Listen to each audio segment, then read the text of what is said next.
On Mother's Day, my son sent me a gift box and I opened it with joy, expecting flowers. But inside was a notice that he had sold the house I was living in and was giving me 2 weeks to leave. I sat in the empty living room, feeling the walls colder than I had ever known them to be. He believed that moving in with his in-laws and buying into their hotel chain would secure his future. What he never imagined was that I already owned it all, and the day he found out would change everything. It was early May, and the air in Charleston carried that faint salt smell that slips in from the harbour before the day really wakes up. I was sitting on the back porch with a mug of jasmine tea, the same brand I have bought for decades, watching the light spill across the yard.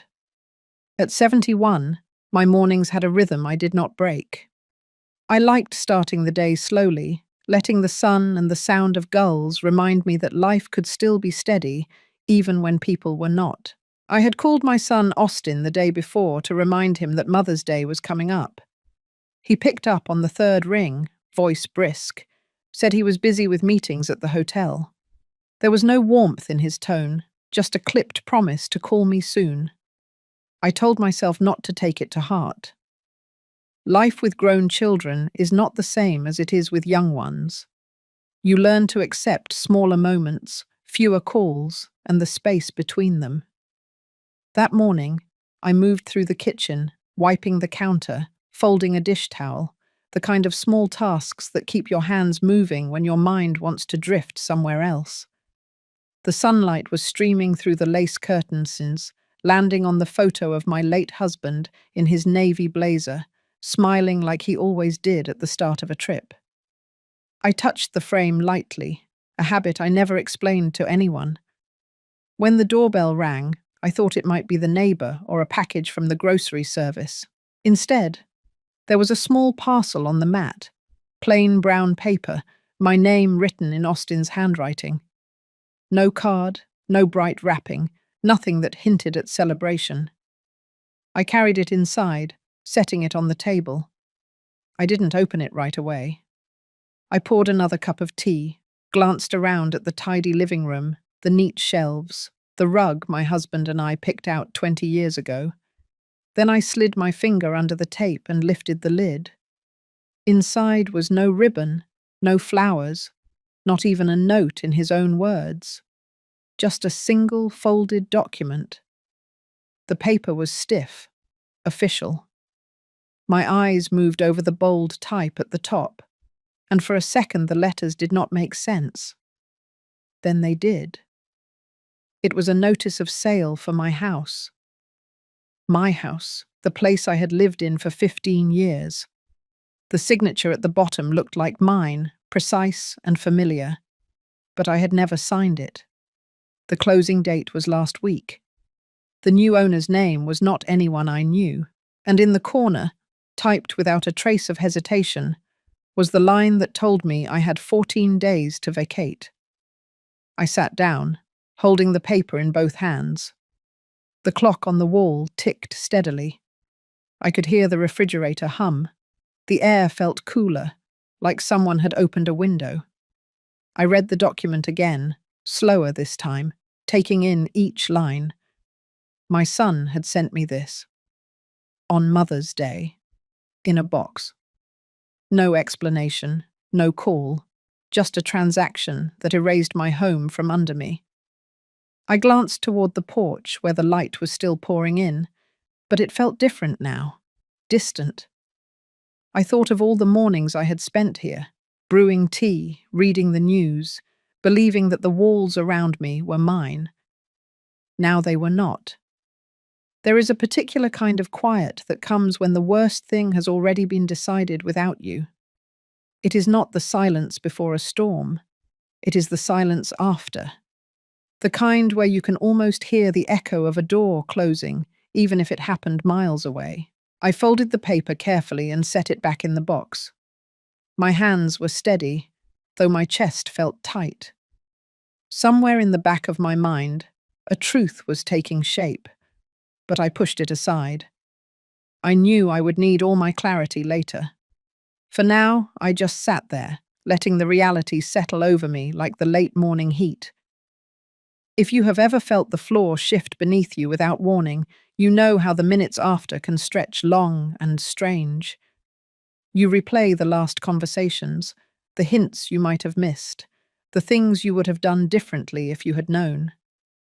I sat in that space, staring at the box on the table, knowing my life had just changed, and that the person who changed it was my own child. The gulls kept circling overhead. Somewhere down the street, someone laughed. The world outside kept moving as if nothing had happened.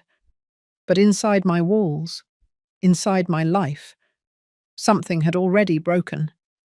And though I didn't know it yet, this was only the first crack.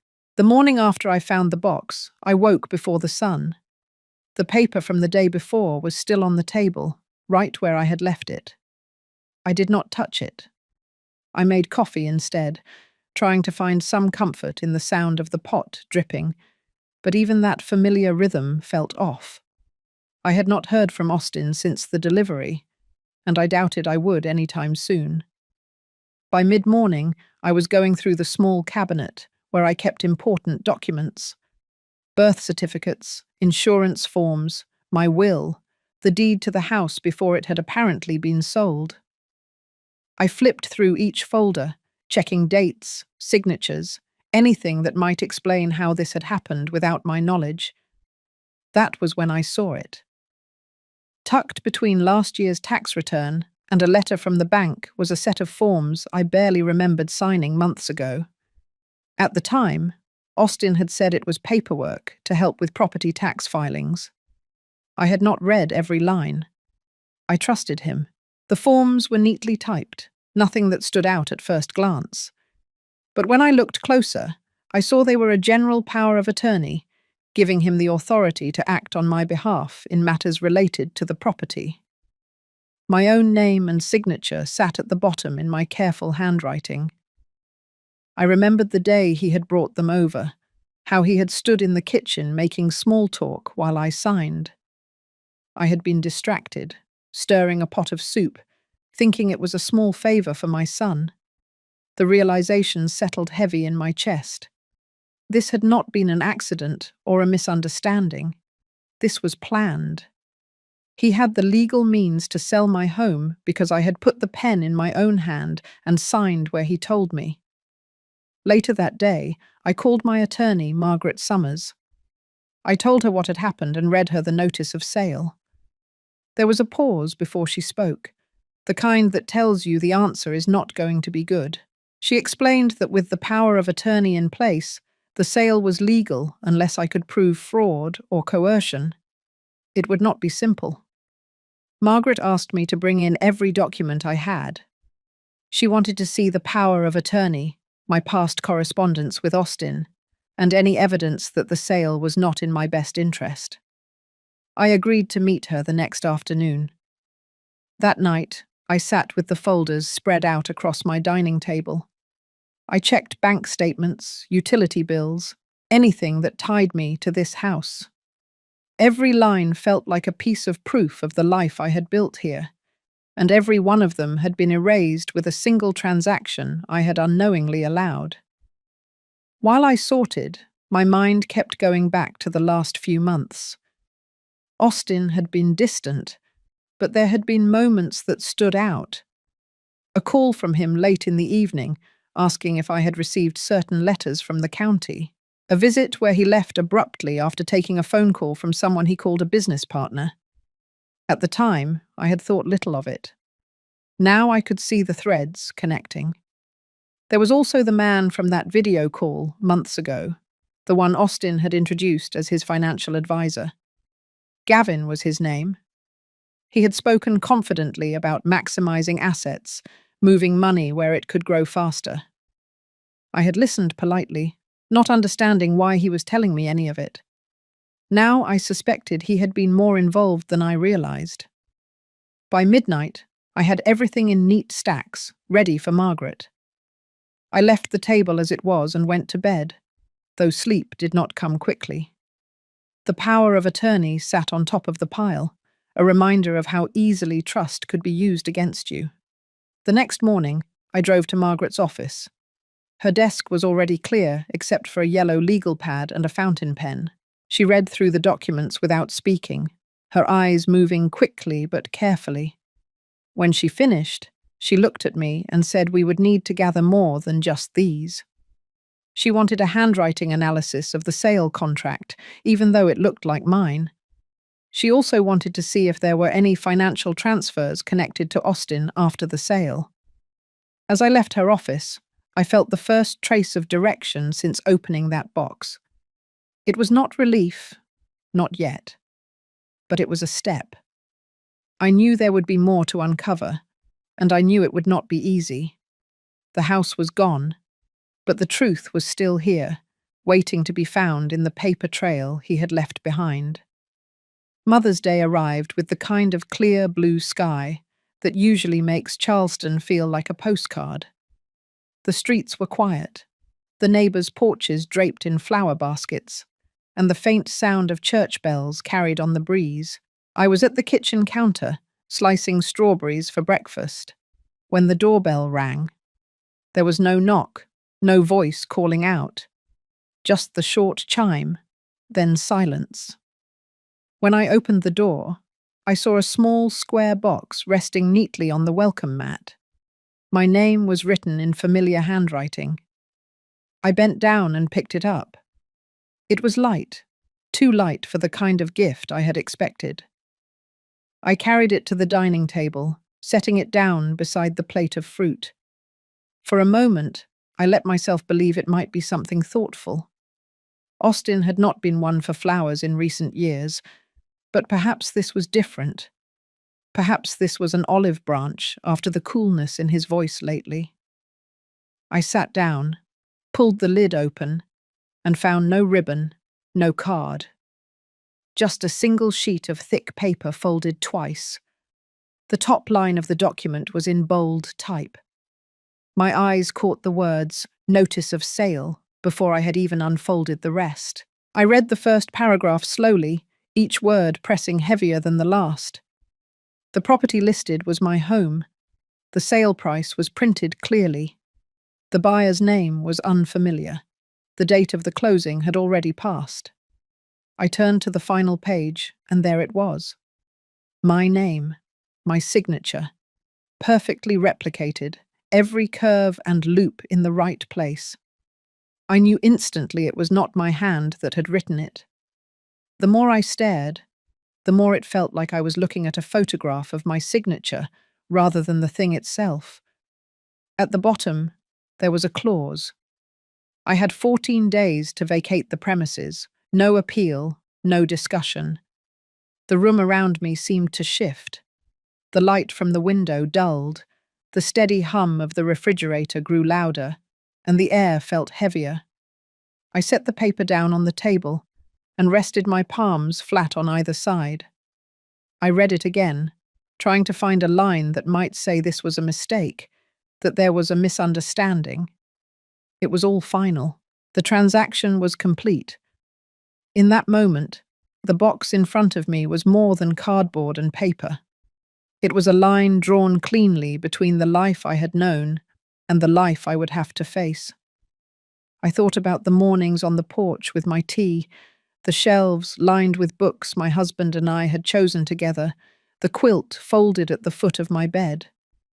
All of it would have to be packed, moved, or left behind. I looked toward the window where the sun was still spilling across the porch floorboards. It was the same light as before, but now it felt different, distant.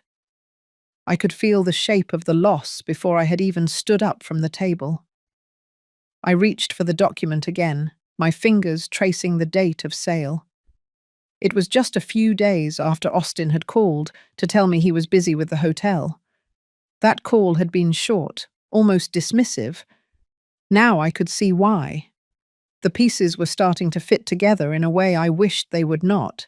I placed the notice back inside the box, closed the lid, and slid it to the far end of the table. My hands were steady, but inside there was a slow, cold weight settling. I thought of the power of attorney tucked away in my files, the signature I had given without a second thought. This was the outcome of that trust. The rest of the day passed in fragments. I moved from room to room, not packing yet, just looking. The framed photographs, the worn armchair by the window, the side table with a ring in the wood from my coffee cup. Each object felt like it was already slipping away from me. By evening, I sat in the living room with the box on my lap. The shadows stretched long across the floor, and the house was quiet except for the ticking clock. 14 days. That was all the time left here. The word home already felt like it belonged in the past. I did not cry. The tears would come later, but not now. Right now, I needed to remember every detail. The weight of the paper, the shape of the box, the way the sun had fallen across the table when I opened it. These were the things I would carry with me. I set the box back on the table and turned off the light. The house was in darkness, but I knew every corner by heart. Even stripped of ownership, it was still mine in memory, and no notice of sale could take that away. When I lay down that night, the box sat in the next room, small and unremarkable to anyone else. To me, it was the clearest proof of how quickly the ground beneath you could shift, and how easily the people you trust most can be the ones to move it. 2 days after the box arrived, I began packing the first few things things I knew I could carry easily. Not because I was ready to leave, but because the notice made it impossible to pretend there was time to waste. I folded clothes into a small suitcase, the kind I had once used for weekend trips, and set it by the door. Every drawer I opened felt like it carried more than just belongings. It carried the years I had spent here, the quiet routines, and the small details that had made this house mine. By the end of the week, I had moved into a small roadside motel just outside Charleston. The room smelled faintly of cleaning chemicals and old carpet. The bedspread was rough under my hands, and the thin curtains rattled slightly when the air conditioner switched on. I paid for a week in cash and kept the receipt in my purse. It was the first time in decades that my address was not a place I owned. The first night there, I lay awake listening to the sound of cars passing on the nearby highway. The red numbers on the clock glowed against the dark, and every hour felt longer than the last. I thought about the 14 days, how quickly they were passing, and how each one took me further from the life I had built. Early the next morning, my phone buzzed. A short message from Austin came through. It said he and Cara were moving into her parents' home. Nothing else. No mention of me, of the box, of what he had done. A few hours later, a second message from Cara appeared. She wrote that it would be better if I stayed quiet about the situation, that making it public would not help anyone. I read it twice, my fingers tightening around the phone. I set it down on the nightstand and stared at the ceiling. I tried to keep my days steady. I went to the small diner across the street for breakfast, ordered coffee and eggs, and sat by the window where I could see the motel parking lot. I kept a notebook in my bag, jotting down small details, the kind that might matter later. Dates, names, amounts. I was careful not to let my mind wander too far into what I had lost. Instead, I focused on what I could gather. In the evening, I walked the block around the motel. The streets were lined with small shops, a gas station, and a thrift store. I found a quiet spot at the end of the block where I could sit on a bench and listen to the sound of traffic fading as the sun went down. Those walks gave me a rhythm again, a way to feel that I still had some control over my days. One night, while sorting through the folder of documents I had brought with me, I noticed a printed email chain I had not paid much attention to before. It was between Austin and someone named Gavin, discussing timelines and transfers. The words were vague enough to seem harmless, but the dates lined up closely with the sale of the house. I set the paper aside and made a note to give it to Margaret. The motel room became a kind of temporary office. Papers were spread across the desk and the bed. My laptop sat open to a spreadsheet I had started to track everything I was learning. It was not much, but it gave me the sense that I was not standing still. One afternoon, I took a bus downtown to meet Margaret. I handed her the email chain and explained how it matched the timeline of the sale. She read it carefully and said it could be useful, but we needed more. She asked if I remembered anyone else who might have been aware of what Austin was doing. I thought about the months before the sale, the calls he took outside my earshot, the names I had overheard but never questioned. I promised her I would think on it. Back at the motel that night, I sat at the small desk with the light on low. I thought about how quickly things had shifted. 1 month I had a home, a set of keys, and a life I recognized. Now I had a single room, a stack of papers, and a clock counting down the days until I had to leave even here. Still, there was something steady under all of it. I was not ready to give up. The motel was temporary. The quiet was temporary. Even the 14-day deadline was only a measure of time, not a measure of what I was capable of doing within it. I closed the folder, set it neatly on the desk, and pulled the curtains closed. The sound of traffic outside was constant, but I let it fade until it was only a background hum. When I lay down, I reminded myself that losing a home was not the same as losing the ground beneath my feet. The walls around me might be different now, but I still knew who I was. And that, more than anything, was something Austin could not sell or take away. 3 nights into my stay at the motel, I opened my laptop and signed into the account for Bay Lantern Holdings. The name would have meant nothing to Austin, but to me it was the structure I had been building quietly for over a year. The room was dim except for the glow of the screen. On the desktop were the scanned contracts from the purchase of Seabright Hospitality, each file labelled by date and phase of the acquisition. I had bought the chain 3 months earlier through the holding company, using the proceeds from the sale of a commercial property I had owned for years, along with a bridge loan. The numbers were precise in my mind. $14.6 million in total, with just over $7 million from the property sale, the rest from investments I had nurtured over decades and that short-term loan. It was the largest transaction I had ever been part of, and no one in my family knew. The purchase agreement was thorough, and the clauses had been negotiated to the letter. Non-disclosure provision meant the previous owners could not speak of the sale until a set date. That date was approaching, but it had not arrived yet. Until then, I was just another shareholder on paper, my identity shielded by the layers of the holding company. I sat back in the chair, looking at the Seabright logo at the top of the documents. Austin thought he was securing his future by buying into the family chain through Kara's side. He had no idea that those shares now reported up to me. That knowledge sat quietly in the center of my mind, steady and solid, something I could hold on to while everything else was shifting. The motel room was silent, except for the low hum of the air conditioner. I opened the financial projections I had commissioned before the acquisition. The chain was profitable, with stable occupancy rates and a strong summer season ahead.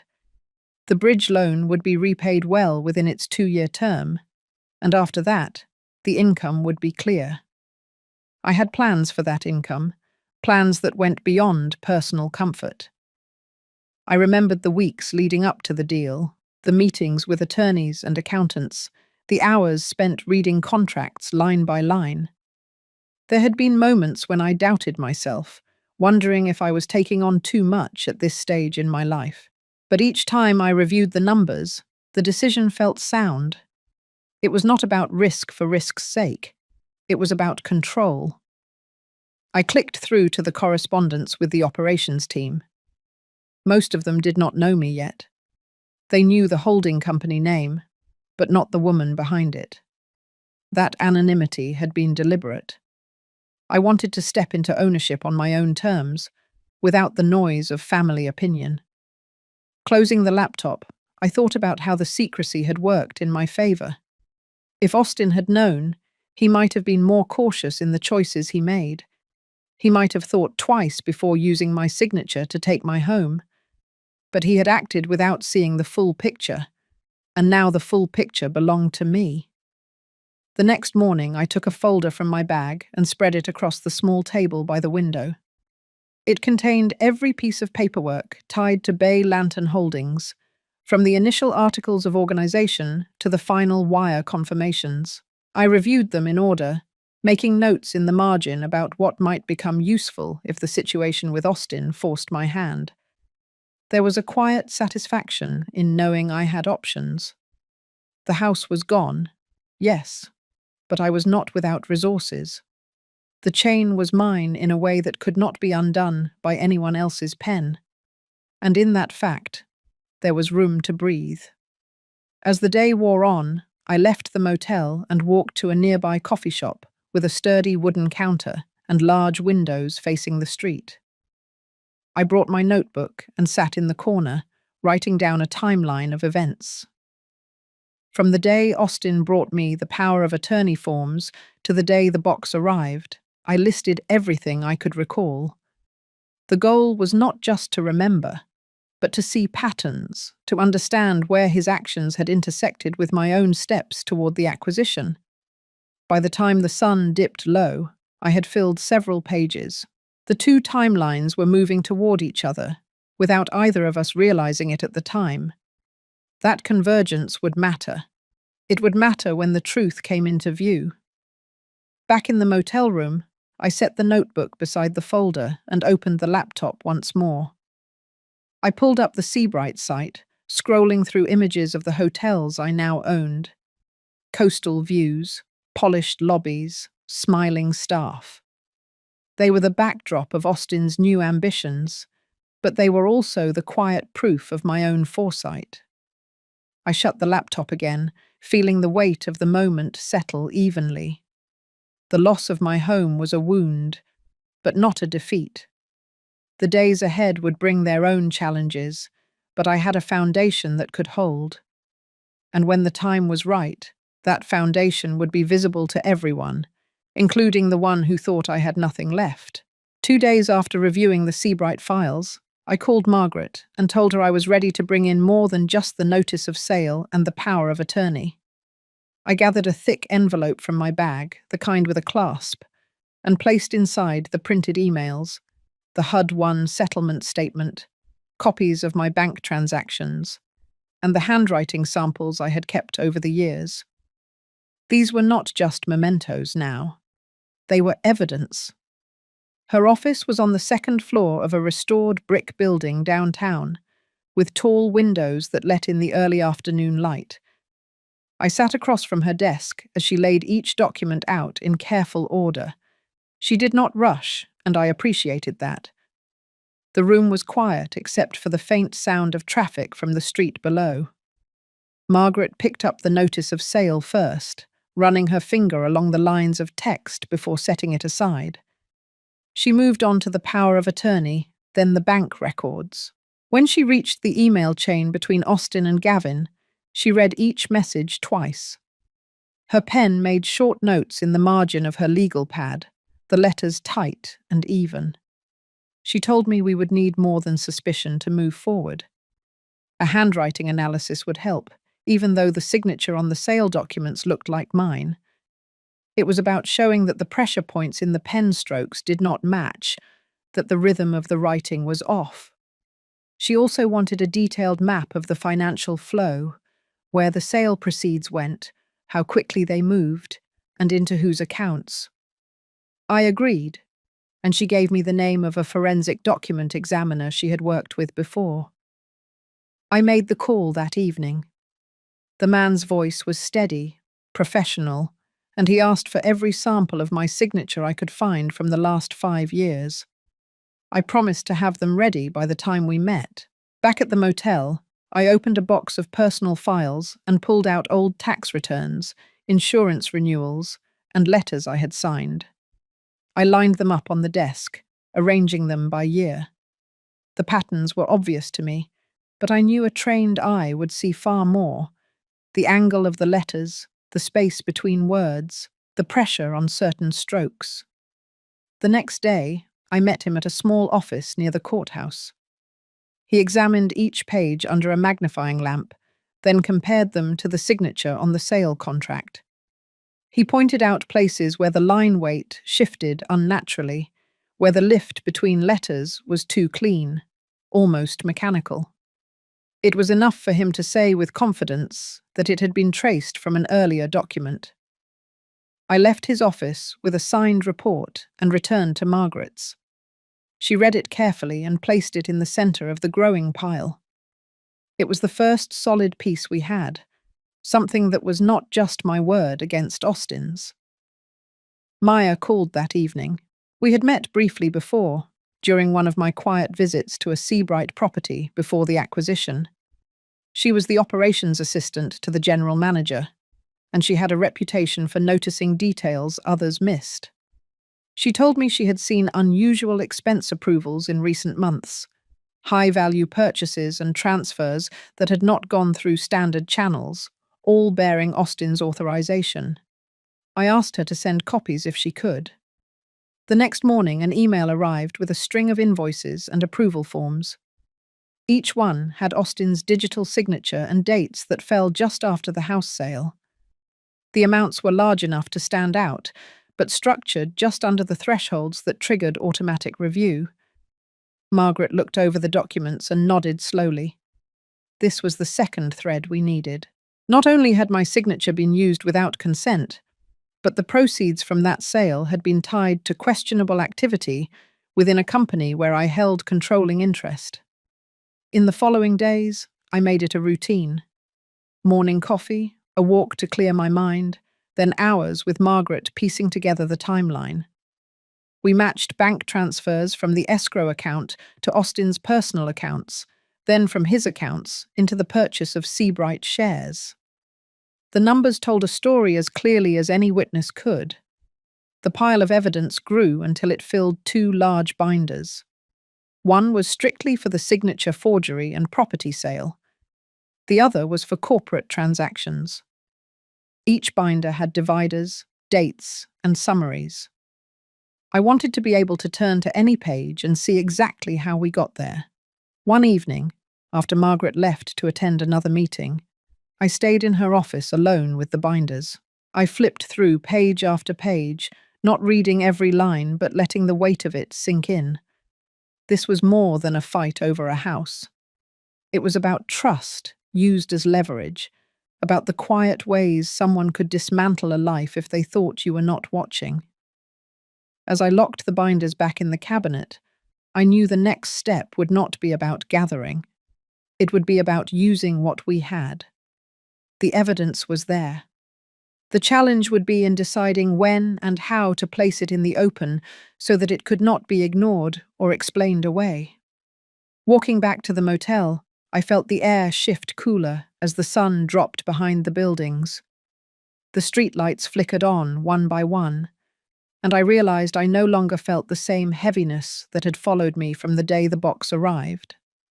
I had direction now, and that direction was lined with facts, not just feelings. It would be enough to carry into whatever came next. The email from the Seabright corporate office arrived on a Tuesday morning. The subject line was short and formal, announcing the quarterly operations meeting for all regional managers and major shareholders. The location was the downtown conference center, one I knew well from past business events. I read through the agenda twice. Financial performance review, upcoming expansion plans, and a section at the end marked Shareholder Address. That was the opening I needed. I forwarded the email to Margaret with a brief note. She called me an hour later, her voice calm but firm. She told me this was the perfect venue. Every key player would be in the same room, including Austin, Cara, and her parents. There would be no avoiding the truth once it was on record. We agreed to keep the plan quiet until the moment arrived. The days leading up to the meeting were steady but tense. I stayed at the motel, keeping my focus on the binders we had assembled. Every evening I went through them again, committing the key details to memory. I did not want to fumble when the time came. This would not be a confrontation built on emotion alone. It would be grounded in documented fact. On the morning of the meeting, I dressed in a navy suit I had kept from my years in real estate. It was tailored, but simple, the kind of clothing that spoke without raising its voice. I placed the smaller of the two binders into my leather briefcase, the one containing the most relevant documents, the purchase agreement for Seabright, the proof of my controlling interest, and the report on Austin's forged signature and financial transfers. The conference center lobby was bright with polished marble floors and high glass walls that let in the winter light. Staff in crisp uniforms directed attendees toward the main hall. I walked past small clusters of people greeting each other, their voices low but animated. My name was not yet on their tongues, and I preferred it that way. Inside, rows of chairs faced a long stage where the Seabright banner hung behind a polished wood podium. The seats near the front were reserved for executives and shareholders. I took a place in the second row, where I could see everything without being at the center of attention. Austin arrived 10 minutes later, wearing a tailored grey suit and a smile meant for the crowd. Kara walked beside him, her parents just a step behind. They moved as a unit, shaking hands, nodding to familiar faces. Austin glanced briefly in my direction, then away. Whether he had not recognized me immediately or chose not to acknowledge me, I could not tell. The meeting began with the CEO presenting quarterly earnings. Charts and graphs lit up the screen behind him, showing strong performance across the board. Plans for a new coastal property were met with polite applause. The atmosphere in the room was one of confidence and momentum. As the agenda moved forward, I watched Austin lean toward Kara, whispering occasionally. His posture was relaxed, his expression self-assured. He believed he was part of the driving force behind these numbers, and in a way, he was, just not in the way he imagined. When the final segment began, the CEO announced the shareholder address. He said a controlling shareholder had requested to speak directly to the group. My name was called. A few heads turned, some with recognition, others with surprise. I rose from my seat, my briefcase in hand, and walked to the podium. The room quieted as I placed the binder on the stand and opened it to the first page. I spoke plainly, starting with the date of my acquisition of Seabright Hospitality through Bay Lantern Holdings. I outlined the terms of the purchase, the confidentiality clause, and the upcoming expiration of that clause. I did not rush, allowing each fact to settle before moving to the next. Then I turned to the second section of the binder. I described the sale of my home, the forged signature confirmed by a forensic examiner, and the direct trail of funds from that sale into the purchase of Seabright shares by Austin. I did not raise my voice. I did not need to. The documents did the work for me. A murmur spread through the room. I continued, noting the irregular expense approvals identified by the operations team and how they connected to Austin's accounts. Each point was matched with a page number and a document in the binder, which I held open for the board members seated nearby to see. Austin's expression shifted slowly. The easy confidence was gone, replaced by a tightness around his mouth. Kara's parents looked between us, their eyes narrowing as they began to piece together the meaning behind my words. I concluded by stating my expectations. All questionable transactions would be reviewed by an independent auditor. Any shareholder, regardless of family connection, found to have engaged in misconduct would face the consequences outlined in the corporate bylaws. I closed the binder and stepped back from the podium. For a moment, the room was silent except for the faint hum of the projector. Then the CEO thanked me and announced a brief recess before the board convened in private session. I walked back to my seat without looking directly at Austin. The binder was back in my hands, the clasp secure. Around me, conversations had already begun in low voices, people leaning toward each other to confirm what they had just heard. As I left the hall for the lobby, I felt the air shift. This was not a resolution yet, but it was the turning point. The facts were no longer confined to my motel room or Margaret's office. They were in the open, in a place where they could not be dismissed or ignored. I stepped outside into the cool air, the winter light still bright on the pavement. The path ahead would have its share of resistance, but the direction was set. The silence I had carried since the day the box arrived was broken, and in its place was something steadier, the weight of the truth, out where it belonged. The morning after the shareholders' meeting, I woke before the sun. The motel room was still and dim, the only sound the steady hum of the air conditioner. My briefcase sat on the small table by the window, the binder inside just as I had left it after walking out of the conference hall. The day before had been deliberate, measured, and public. Today would be different. Today was about tightening the net. I called Margaret shortly after 7. She answered on the first ring. I told her that the moment to move forward had come. The board had the documents, the room had seen the evidence, and now it was time to make sure no detail could be buried in quiet committees. She agreed, her tone even but carrying the edge of momentum. We set a time to meet in her office by mid-morning. When I arrived, she had already spread the binders across her desk. 2 legal pads lay side by side, each headed with a list. One was marked property, the other corporate. Under each heading were the steps we needed to take in order. For the property, it was the fraud claim, the civil action for damages, and the filing for restitution.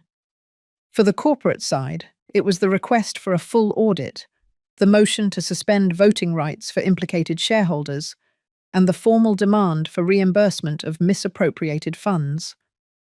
We began with the property case. Margaret drafted the initial filing, attaching the forensic handwriting report, the original sale documents, and a sworn affidavit from me. Each exhibit was labelled and cross-referenced. It was not just about the house anymore. It was about establishing a clear, documented act of forgery, one that tied directly into the second case. For the corporate side, we prepared a submission to the board's governance committee. It included the irregular expense approvals, the bank transfer records, and the matching timeline of the property sale and Seabright's share purchase. Each page was marked with dates and amounts, the figures leaving no room for interpretation. Margaret reminded me that corporations liked clarity, and numbers had a way of cutting through sentiment. By noon, both packets were complete. Margaret arranged for the property case to be filed with the clerk that afternoon. The corporate submission would be delivered by hand to the board chair. She looked at me across the desk and said this was the point where the process could begin to move on its own, fueled by the structure of the systems we were now inside. I left her office and walked the few blocks to the bank where I had held my accounts for over 20 years. The branch manager, an older man named Howard, greeted me by name. I asked to review every transaction connected to the escrow account from the house sale. He led me to a private desk and printed a complete statement. I went through it line by line, marking the transfers that matched the documents in Margaret's binder. The figures were exact. The path of the money was as straight as a ruled line, from the sale to Austin's account, then out into the corporate purchase. Howard signed a statement verifying the accuracy of the records and gave me the originals. I slipped them into my briefcase, feeling the weight of the file grow heavier. That evening, back at the motel, I spread the day's work across the bed. The neat stacks of paper, each marked and labelled, were tangible proof of the shift from reaction to action. For weeks, I had been gathering, tracing, and connecting. Now each piece had a place in a structure that could stand in a courtroom or a boardroom. I thought about Austin then, not as my son, but as a man who had made a series of calculated choices. Choices that assumed my silence, my inaction. He had moved in a way that suggested he believed there would be no consequence beyond my quiet departure from the house. That belief had been the foundation under his every move. Yesterday's meeting had cracked it. Today's filings were beginning to dismantle it completely. The phone rang just after 9. It was Margaret. She told me the clerk had stamped the property case and assigned it a number. The corporate submission had been delivered, and the board chair had confirmed receipt. The audit request would be on the agenda for their next closed session. It was moving. After we hung up, I sat at the small desk by the window, looking out at the parking lot below. The neon sign for the motel flickered softly, the light washing over the asphalt in uneven waves. I thought about the day I had carried the box into my kitchen, the paper inside it, and the space it had carved out in my life. That space was no longer empty. It was being filled, piece by piece, with the work of taking back what had been taken. I gathered the papers into the briefcase again and closed the latch. The room felt quieter, but not in the hollow way it had before. This was the quiet of a plan in motion, of knowing that the next steps were already set, and that each one would bring me closer to the point where this chapter could close. The binder rested against the side of the case, its edges worn slightly from weeks of use. It was no longer just a record. It was the map, and I knew every path it held. The coming days would bring resistance, but the foundation was firm. And for the first time since the box arrived, I felt the solid shape of forward movement, not just in my thoughts, but in the very structure of the life I was building back. 3 days after the filings, the first sign of reaction came quietly. Margaret called to tell me that the Seabright board had approved the independent audit. It would begin within a week, led by a firm with no prior connection to the company.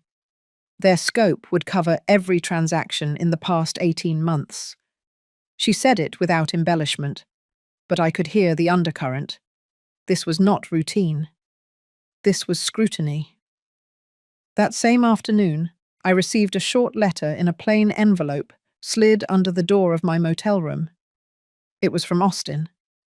His handwriting was hurried, the lines uneven. He wrote that the board had overreacted, that there were explanations for the transfers, and that taking this path would damage more than it would fix. He did not use the word apology, nor did he acknowledge the forged signature. I folded the letter and placed it in the back of the binder. Words without accountability were not worth more than the paper they were written on. The next morning, I met Margaret at a cafe near the courthouse. She had a fresh set of documents for me to review, a subpoena for records from Austin's bank, and a request for communications between him and Gavin during the period in question. Each page was precise, stripped of anything unnecessary. She explained that once served, the bank would have 10 business days to comply. That timeline aligned with the start of the corporate audit. 2 streams of inquiry, moving in parallel. By midweek, the subpoena had been delivered. The process server confirmed Austin had accepted it without comment. Gavin, however, was less cooperative, instructing his office to route all communications through his attorney. Margaret expected that, and she had already prepared the formal request through the court. I kept my days ordered. Mornings began with coffee at the small table in the motel room, followed by hours of reviewing and annotating the binders. I wanted to be able to answer any question without hesitation. Afternoons were for meetings with Margaret, or quiet walks through the nearby streets, clearing my mind enough to return to the details in the evening. On Thursday, an email arrived from Maya. She had been watching the internal communications at Seabright closely. Attached to her message was a memo from the board chair to the senior management team. It stated that until the audit was complete, all discretionary spending approvals above a modest threshold would require dual sign-off. It was a subtle shift, but I knew its impact. It meant Austin could no longer move funds with a single click. That evening, I sat with the memo printed and placed at the front of the corporate binder. It was not the final step, but it was movement in the right direction. Each restriction was a reminder that his influence was not as secure as he had assumed. Friday brought another change. The clerk's office called to confirm a preliminary hearing date for the property case. It was set for early next month. That gave us time to finalize exhibits, prepare witness lists, and refine the timeline. Margaret believed the forensic report alone would be enough to secure the case, but we agreed to build it so that every piece could stand independently if challenged. The days were steady, but not without their moments of tension. Late one evening, as I returned to the motel, a car slowed near the entrance. I recognized it as Austin's. He did not get out. The window lowered slightly, but no words were exchanged. He drove off a moment later. I stood in the cool air, watching the taillights disappear. It was not confrontation, but it was a signal that he was aware of the ground shifting beneath him. Back inside, I sat on the edge of the bed with my briefcase beside me. I thought about how far this had moved from the day the box arrived. Back then, the loss had been sudden and unmoored. Now there was a structure to every step. The filings, the audit, the restrictions, each was part of a deliberate progression. The week ended with a meeting at Margaret's office. We went through the checklist on the legal pad, marking each completed task. Property case filed, corporate audit approved, subpoenas served, preliminary hearings scheduled. The list still had open lines, but the completed ones formed a clear path. As I left her office, the sun was low over the city, casting long shadows across the sidewalks. The streets were quieter than usual, the air holding that stillness that comes just before dusk. I walked back to the motel without rushing. The pace felt right, not hurried, not hesitant, just steady. In the room, I placed the binders on the table side by side. They were heavier now, not just in paper but in what they represented. The facts were no longer fragments. They were connected, aligned, and ready to stand in whatever room they were needed. I closed the curtains and let the room fall into the muted light of evening.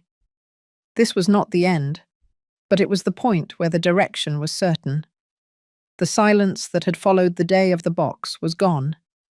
In its place was the weight of progress, and the quiet knowledge that step by step, the truth was closing the distance. The first week of the audit passed quietly on the surface, but I could feel the undercurrent. Maya's updates came in short, carefully worded messages. The audit team had begun with transaction histories from all regional offices, pulling expense approvals, vendor payments, and capital allocations. They worked methodically, cross-referencing each figure against original invoices. It was the kind of work that left no corner untouched. On Tuesday morning, Margaret called to tell me the bank had complied with the subpoena. The packet she received contained months of statements from Austin's personal and business accounts. She described the way the transfers lined up almost perfectly with the property sale timeline. The amounts were precise and deliberate, each just under reporting thresholds, but together they formed an unmistakable chain. She said the audit team would find the same thing from their side, but now we had it from the bank itself.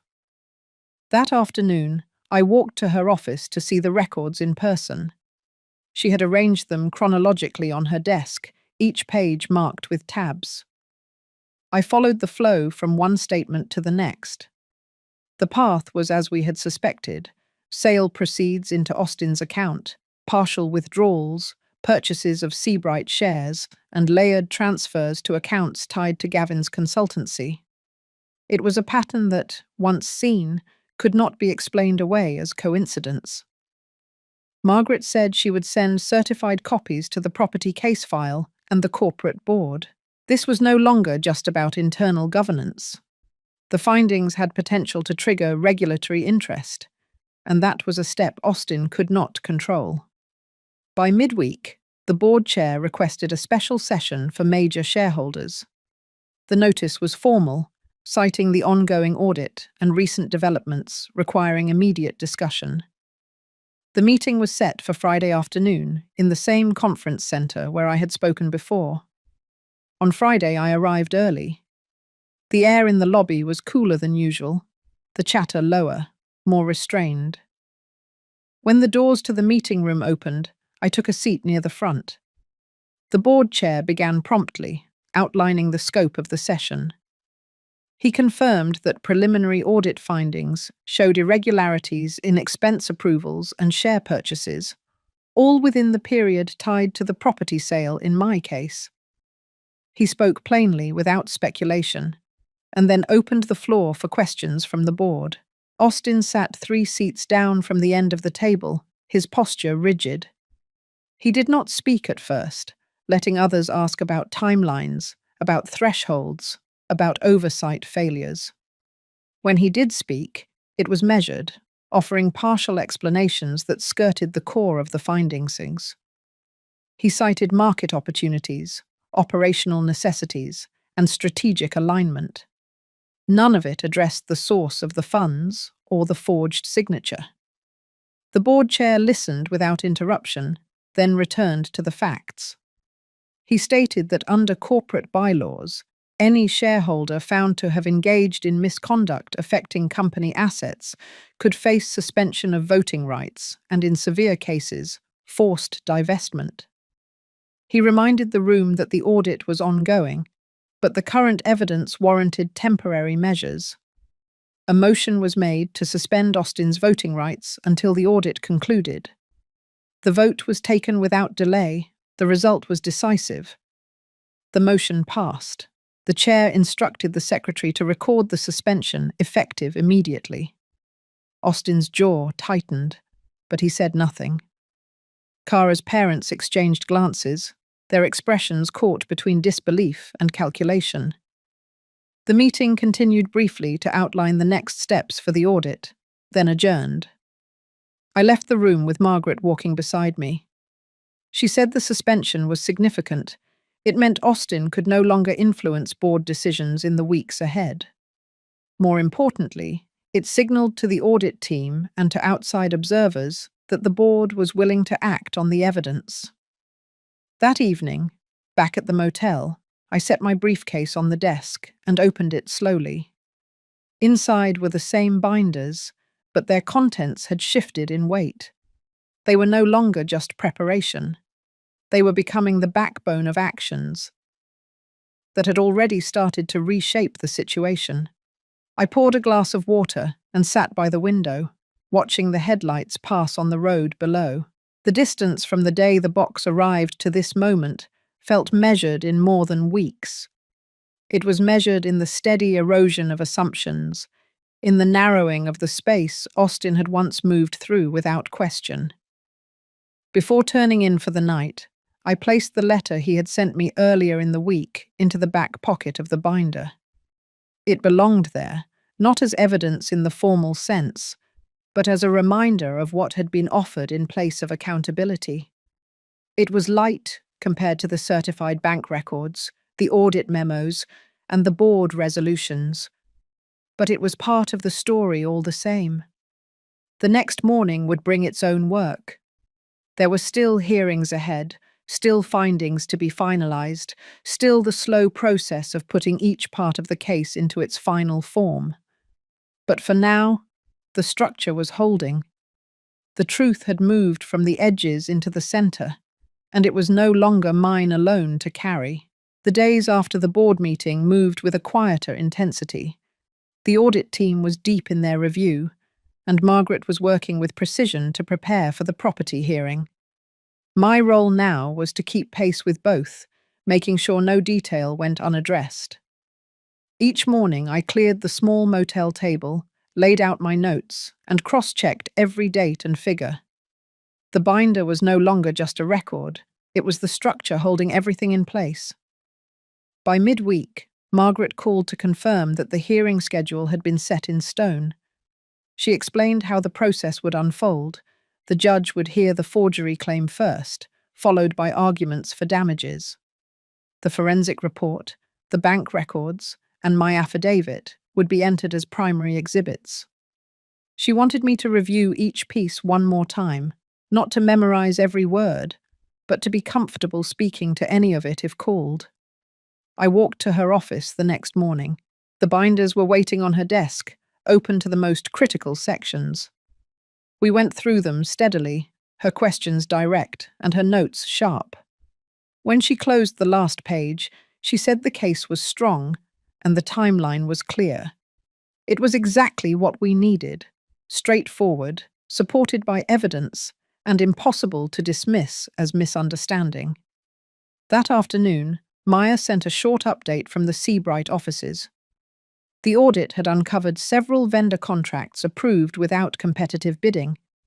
The amounts were substantial, and the same names appeared on Austin's bank statements. It was not yet conclusive, but the overlap was enough to keep the audit team focused on those threads. Margaret advised that this information might find its way into the hearing if it could be tied directly to the house sale proceeds. In the evenings, I kept my routine simple. A walk around the block, a light meal, and then time at the desk, organizing the next day's priorities. I had learned that keeping my space in order helped keep my mind in order too. The motel room, once just a stopgap, had become a place where the plan could live without distraction. 2 days before the hearing, I met Margaret again. She had a slim folder separate from the binders. Inside were the exhibits exactly as they would be presented in court. Each page was numbered, each reference aligned with my affidavit. She explained the sequence: my testimony, the expert report, the bank verification, and finally the timeline. We rehearsed my part until the rhythm felt steady. The night before the hearing, I slept lightly but without restlessness. The morning came early, and I dressed in the same navy suit I had worn to the board meeting. The courthouse was a short drive from the motel, but I arrived early, preferring to sit in the quiet hallway outside the courtroom. Margaret arrived soon after, her presence calm and grounding. When the hearing began, the judge listened without interruption as Margaret outlined the case. She spoke plainly, focusing on the forged signature, the chain of funds, and the direct connection to Austin. The forensic examiner's report was entered without objection. The bank records followed, their dates and amounts matching the timeline exactly. Austin's attorney argued briefly, suggesting that any irregularities were administrative and that my consent had been implied. The judge asked for documentation of that consent. None was produced. The contrast between the structured evidence in our exhibits and the absence of their supporting proof was clear. By midday, the judge announced that the matter would proceed to a full trial for damages, but that the property claim itself was upheld. It was a decisive moment. The forgery was recognized, the sale acknowledged as invalid in its execution. The path to restitution was open. Walking out of the courthouse, the winter air felt sharper, cleaner. Margaret and I spoke briefly on the steps, agreeing to meet the next day to prepare for the damages phase. There was still work ahead, but the foundation was now in place. Back at the motel, I placed the new court order in the front of the property binder. It was the first official acknowledgement of what I had known since the day I opened the box. It was not the end, but it was the point where the weight of proof had shifted from my shoulders to the formal record. The silence that had once been filled with loss was now filled with the steady hum of progress, and I could feel that each step was carrying me closer to the point where this chapter would close on my own terms. 2 weeks after the hearing, the audit report was finalized. Margaret called me to her office on a bright but cold morning. The document was thick, bound in a plain cover, and heavy in my hands. Page after page confirmed what we had suspected. The funds from my home's sale had been used to buy Seabright shares through layered transfers, and the irregular vendor contracts were tied directly to accounts connected to Austin and Gavin. It was not just circumstantial, it was a pattern, deliberate and repeated. The board acted quickly. In a closed session, they voted to begin proceedings for forced divestment of Austin's shares under the misconduct clause in the bylaws. His remaining positions within the company were dissolved. The motion passed with little discussion, the evidence too solid to ignore. That same week, the damages phase of the property case concluded. The court awarded full restitution of the property's value, plus legal fees and an additional sum for the fraudulent use of my signature. It would not return the years in that house, but it was a clear acknowledgement that what had been done was wrong and unlawful. Margaret and I met once more to close out the paperwork. She slid the final orders across her desk, her expression steady but warm. She told me that while these outcomes were rare in their clarity, they had been earned by preparation and patience. I thanked her, knowing that without her careful hand, the weight of the process might have worn me down before reaching this point. When I returned to the motel that evening, I placed both the audit report and the court order into the front sections of their respective binders. I closed the covers slowly, feeling the shift in their meaning. They were no longer the tools of a fight still in motion. They were the record of something completed, something resolved on the terms I had chosen. The next morning I packed my suitcase. The motel room, with its thin curtains and steady hum of the air conditioner, had been both a shelter and a base of operations. Now it was just a room again. I left the key at the front desk and stepped out into the cold air, the sun sharp on the pavement. I drove to the coast, to a small property I had purchased quietly months before. It was modest but solid, with a view of the water and enough space for the life I wanted to build now. The furniture was simple, the rooms filled with light. It was not the same as the house I had lost, but it was mine entirely, and that was enough. Standing at the window that first evening, I watched the tide move in slow and certain rhythm. The past months had been a steady climb through shadow and doubt, but here there was room to breathe.